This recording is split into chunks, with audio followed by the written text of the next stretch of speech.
Before going out into the garden proper, out of the wall garden, I just want to show you a couple of things here. You see this rather vigorous kauai or sophora from New Zealand. This was once thought to be just a part of Sophora microphylla, the small-leafed sophora, but in 2001 the botanists decided that actually this was a separate species and it could be called Sophora godleyi, after the botanist Godley who described it. The difference is that it's got a naturally weeping habit, as you can see, and the small leaves come out a kind of golden colour, which is rather nice. Little bits of tiny hairs down the base of them. Overall, it's got this arching, slightly weeping effect, which has been rather ruined by me chopping it in half because it's been so vigorous. Anyway, it seems to be sprouting like mad up at the top here. But altogether a very pleasing, and it's been here several years now, so fairly hardy in spite of coming from the North Island.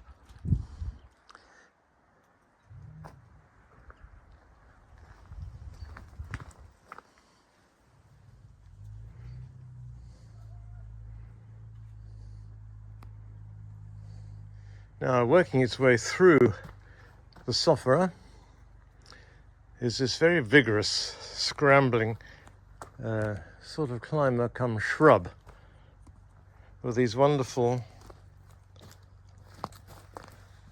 lavender purple flowers in bunches at the ends of the stems.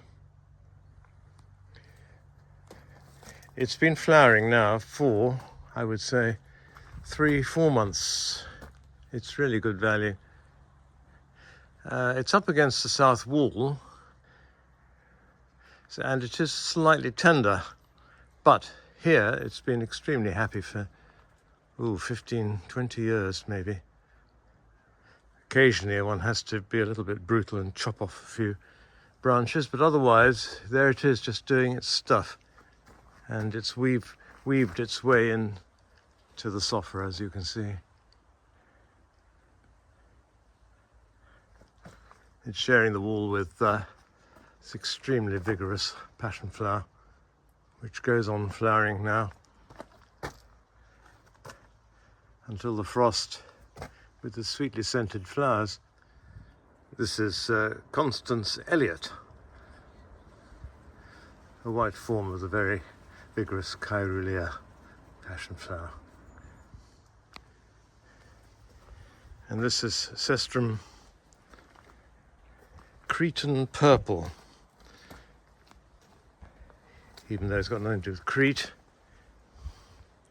Comes from South America. It's a hybrid. I'm not quite sure what the parentage is, but it's great.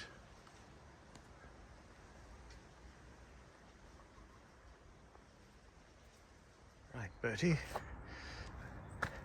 Off we go. Now, coming into the garden proper, in the distance is the wonderful horizontal ginkgo tree, turning its lovely butter yellow colour. We'll take a closer look at it in a minute. But easily missed is this rather undistinguished looking shrub from China, which is in fact a honeysuckle. Now, you know, there are quite a few winter flowering honeysuckles that are about. This one is a rather rarer form, but has its typical little paired flowers. Although many of these winter honeysuckles are scented, I can't actually detect any scent in this one.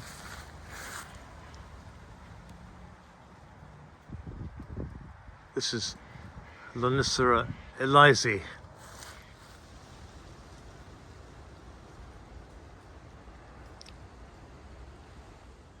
Here's a lovely ginkgo, absolutely astonishing. It's a spreading type. It's no taller than 1.5 meters really, but the spread is about 4 to 5 meters, I would say. But it's still going this lovely butter yellow colour that it does in the autumn. And with the sun coming through the leaves, lovely.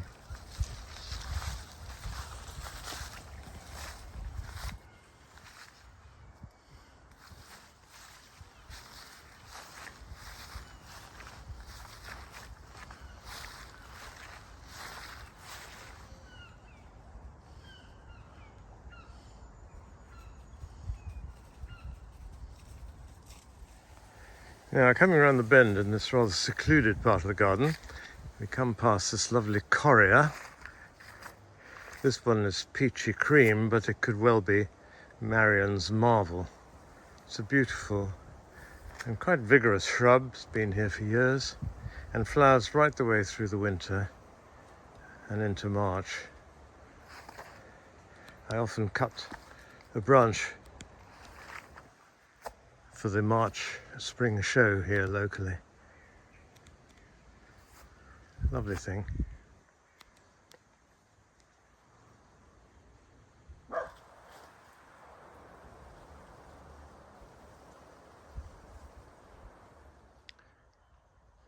If you follow me up here, I want to show you one of my favourite autumn flowering camellias. It's a bit later than the usual first flush of flowers that we get in October, November. This is later flowering, but it's beautiful and scented.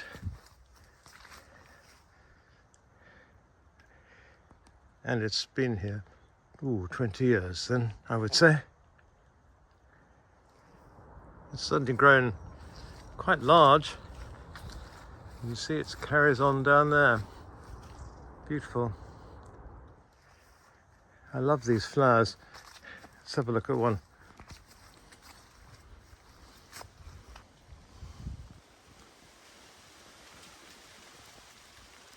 Now there is a bit of a debate as to which one this is. This is one of the winter series from America, bred for hardiness. And I think this is Winter's Charm. But I may be wrong because there are two very similar, Winter's Interlude and Winter's Joy. I'm going to plump for Winter's Charm. Just remind yourself that it could be Winter's Joy.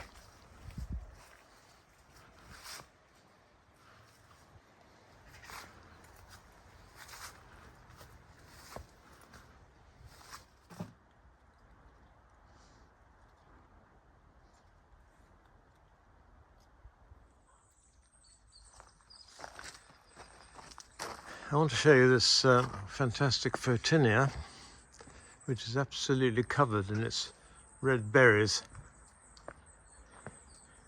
Ironically, the different Photinia on the left is covered in flowers, rather a late flowering version.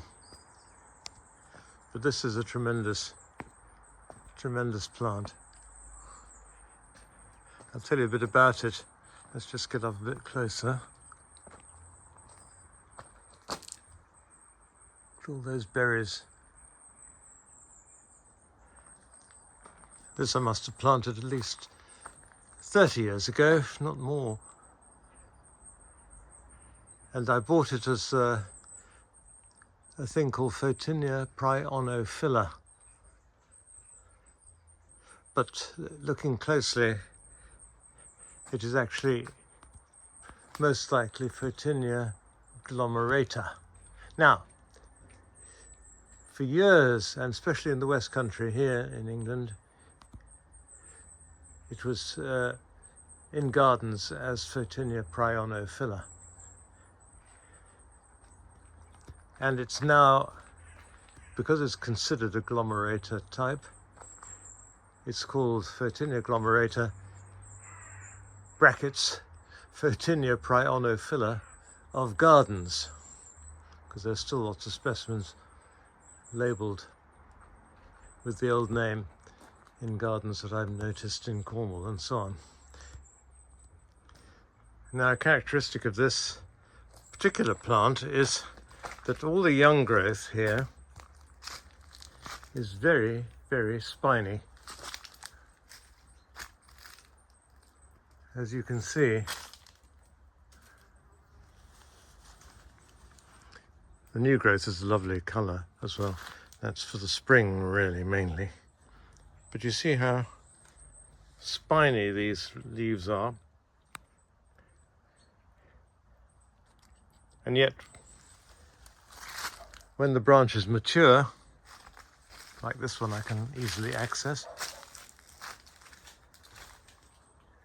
they've lost much of their spininess, tiny bit around the edge.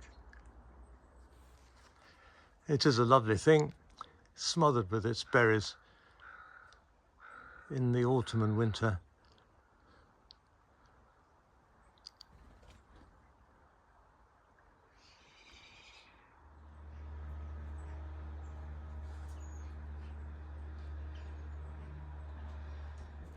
In the area where we keep the compost heaps in various stages of degradation. You look back and you can see this wonderful yellow berried holly. Very bright and cheerful.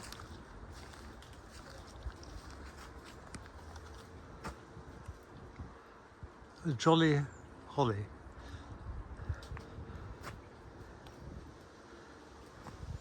This is our native holly, but instead of the red berries, it's got the yellow ones.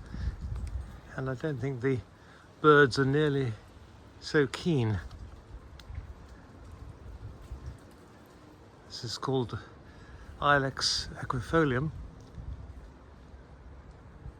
baxiflava. Baxiflava, I think, just means yellow berries. Anyway, we'll just make our way down here.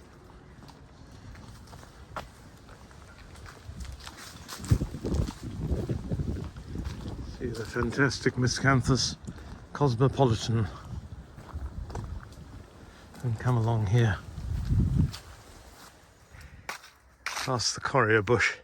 Now, every year I cross my fingers and hope that this lovely so-called tree dahlia from Mexico will flower before the frost. And so far, for the last several years, it certainly has. I've had this here for a good 15 years, I would say, collected by Nick Mesa in the Tamaulipas region of northeast Mexico on the Sierra Madre Oriental range of mountains by a Quercus rhizophila or loquat oak forest. I think it makes a very nice combination with the other plants around it.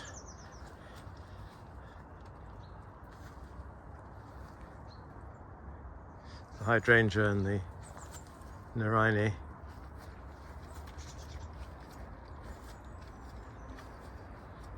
A rather pleasing combination, really.